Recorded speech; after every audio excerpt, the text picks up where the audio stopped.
Breaking a contract can have serious legal consequences. But what exactly happens when contractual obligations aren't fulfilled? And what remedies are available to the injured party? A breach of contract occurs when one party fails to fulfill their contractual obligations without a lawful excuse. This can happen in various ways. For example, when one party performs their obligations, but the other party fails to pay, or when an employee refuses to complete assigned tasks outlined in their employment agreement. Not all contract breaches are created equal. They fall into four main categories, each with different legal implications. A material breach is the most serious type. This occurs when the core duties specified in the contract are not honored. It allows the injured party to seek damages in court. A fundamental breach allows the aggrieved party to stop performing their part of the contract and sue for damages. Imagine signing a lease for an apartment only to discover another tenant already occupies it.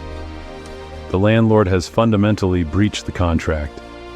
An anticipatory breach happens when it becomes clear that one party has no intention of fulfilling their obligations within the specified time frame.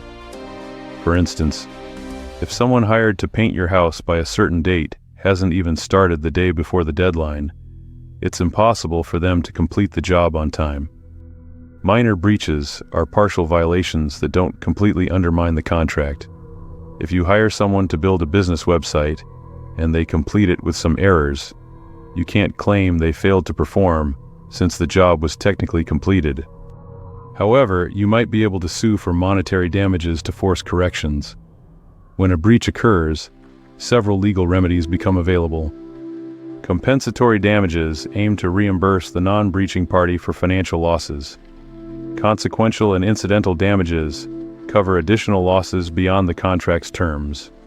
Some contracts include liquidated damages, clauses that specify predetermined penalties.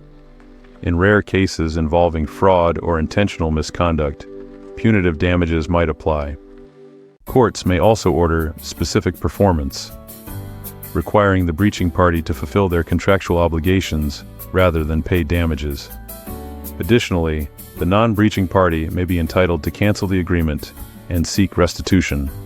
To successfully prove a breach of contract in court, four elements must typically be established. First, you must prove a valid contract existed. Second, you need to demonstrate that the other party failed to perform their obligations. Third, you must show you suffered damages. And fourth, you must establish that the defendant was responsible for those damages. Evidence such as written communications, witness testimony, financial records, and legal documentation strengthens a breach of contract case. There are legitimate ways to exit a contract without legal consequences.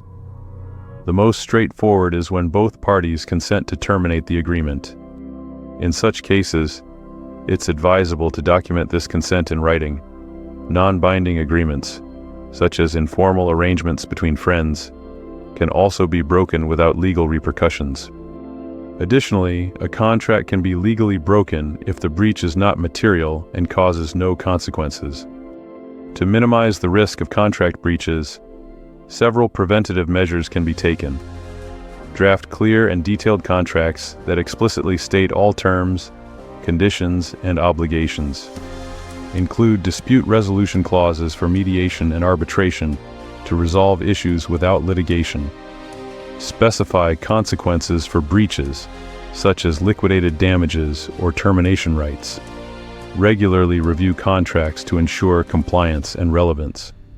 And perhaps most importantly, seek legal counsel before signing or modifying contracts to identify potential risks. Contract breaches often stem from financial difficulties, unforeseen circumstances, failure to deliver goods or services, or miscommunication regarding obligations.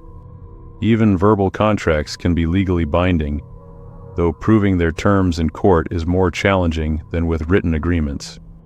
Remember that even unintentional breaches can lead to legal consequences, though courts may consider intent when determining penalties. The statute of limitations for breach of contract lawsuits varies by state and contract type, typically ranging from 3 to 6 years. Understanding the implications of breaking a contract and knowing your rights and responsibilities can help you navigate contractual relationships more effectively and avoid costly legal disputes.